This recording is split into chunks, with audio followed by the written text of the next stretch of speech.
Hello everyone, you are welcome back again to my channel. I believe you all are doing very fine. So here are some quick updates from IRCC. They are important updates actually regarding work permits. So this updates focuses on eliminating illegal cash jobs and also to make the work permit process more transparent and secure. So I will just be reading them out for you all to hear. And if you are new to this channel, you are highly welcome. And if you're a returning subscriber, I always do appreciate you. Thanks for your support all the way. Please do not forget to like, comment, subscribe, and share this video. So like I said earlier, there are important changes, and understanding these changes or these updates is very important for both employers and employees in order to avoid legal issues and to ensure compliance with the Canadian laws. So I'll first be talking about the work permit rules. The Canadian government has made several key changes to work permits, aiming to stop illegal practices and to improve the overall process. So the major change here is stopping cash jobs. So from the day this update was made, going forward, there will no longer be cash jobs because they will not be seen as illegal. Yeah. So cash jobs have been a persistent issue in Canada where workers are paid in cash.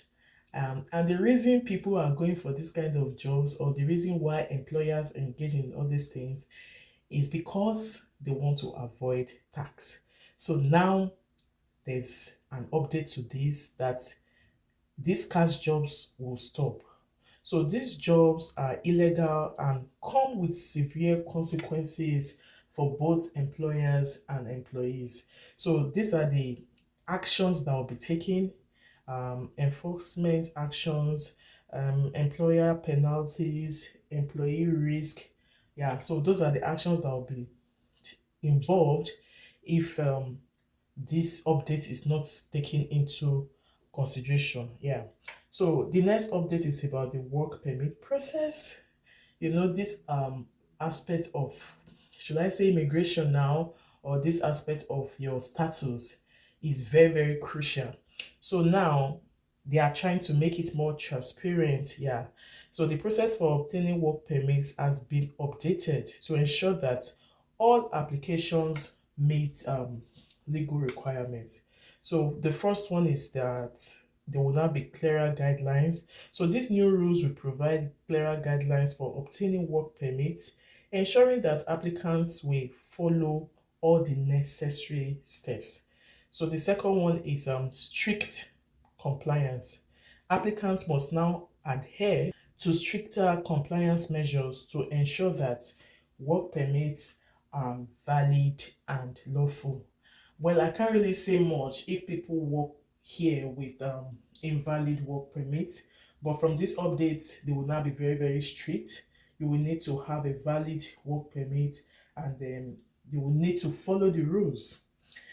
So the next update is restrictions on flag polling. So flag polling is a process where individuals leave and re-enter Canada to quickly obtain a work permit. So in case you don't know what flag polling is, so that's just what I've just read.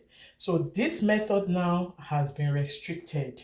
People will come for visits, they will do all the necessary things that will make them have papers, they will travel back, they will come again. So this method has been restricted, and there are now limited points of entry. So only certain points of entry are now allowed for flag polling, reducing the opportunities for this practice. There is also time restrictions now. Yeah, there are now specific days and times when flag polling will be conducted. So the next update is related to PGWP, that's postgraduate work permit. We all know that this PGWP allows international students to work in Canada after graduation. So these new rules have introduced several changes to its permit. The first one is the flag polling restrictions, where International students can no longer use flag pulling to obtain a PGWP. And application process now has changed, so students must follow the updated application process to obtain a PGWP. So yeah, then still talking about the cash jobs, the first update I read, there are some enforcement actions that which it talks about raids and inspections, because once these updates come up like this, actions are usually taken immediately. So the actions that will be enforced now will be raids and inspections. There will now be more raids trying to go about to know the companies that are still doing cash pay, you get. Then there will be legal consequences. There will just be legal work only. It means a job that you will do that you'll be taxed. Talking about documented work, building a good record. Yeah. So that's it. Then let me just talk a little about the changes in LMI and work permit. We already know what LMI is. Yeah. So these new rules have also affected LMIAs. So the LMIA changes are strict monitoring. Normally, LMI is supposed to be free, but I learned somewhere, somehow, that some people pay for it. So there will now be strict monitoring. So if you're an employer and you are engaged in this practice of, doing these things, you need to be very careful. Then real jobs only. All the fake jobs, I think they will make sure that they stop all those things. So employers must prove that the job offer is genuine and that they cannot find a Canadian to fill the position. So I think the other side to this is that this unemployment rate will really increase because there are so many Canadians looking for jobs.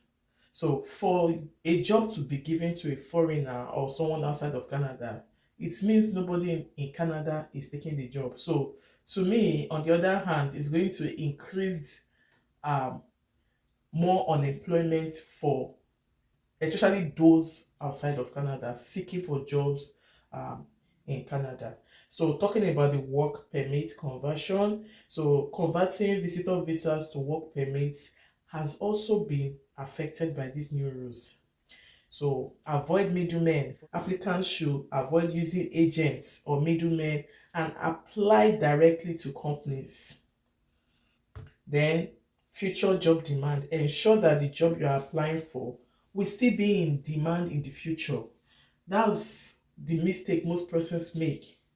There are some jobs that before you know it, I don't know if it will go into extinction. Know the province you want to go or know the country you are going to, so that you will know the kind of job that is in demand, even if it will take you to change your career, that is the career you brought from your home country. Then let's talk about the impact of these changes on postgraduate work permits, which is the PGWP. Like I said before, flag pulling restrictions, application process, and the rest. So now, after all this said and done, there are now tips for applicants. If you're an applicant and you are planning to come to Canada or you want to just start the process, you have to apply directly. See, if you want to use an agent, use a registered agent, because agents can put you into trouble and they will not be affected, especially when the agent is not in Canada.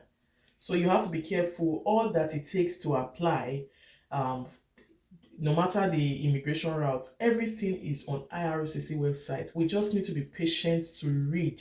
I know most of us are just desperate. Some of us, we are not patient. So because of that, we fall into the wrong hands. So IRCC is encouraging applicants to apply directly to avoid complications. Then also follow legal steps. Make sure all your documents are legal and complete. This is another way to reduce the processing time of your application. If your application is legal, if your documents are legal rather and complete, everything is simplified, you have a greater chance of of your application being approved quickly. Then again, you need to stay updated. One thing with IRCC is that they come up with different updates all the time.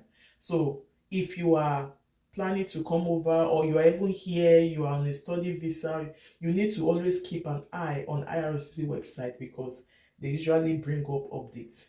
Now, tips for employers. Employers should always check regulations because they could update it, they could add to the regulations, they could take out of the regulations. So if you're an employer here, you need to follow all new rules when hiring foreign workers.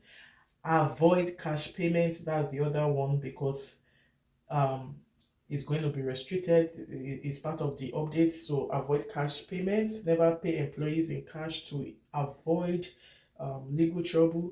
Then use genuine LMIAs. Don't use a fake LMIAs. I think I did a video on that, on how to know fake LMIAs, pending LMIAs, how to even know jobs without LMIAs.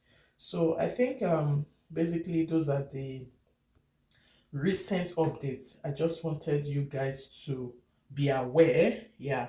So thanks so much for watching, and kindly share this video, especially to those that are planning to come over or those that are here via temporary visa. Yeah. So thanks so much, and see you all in my next video. Bye.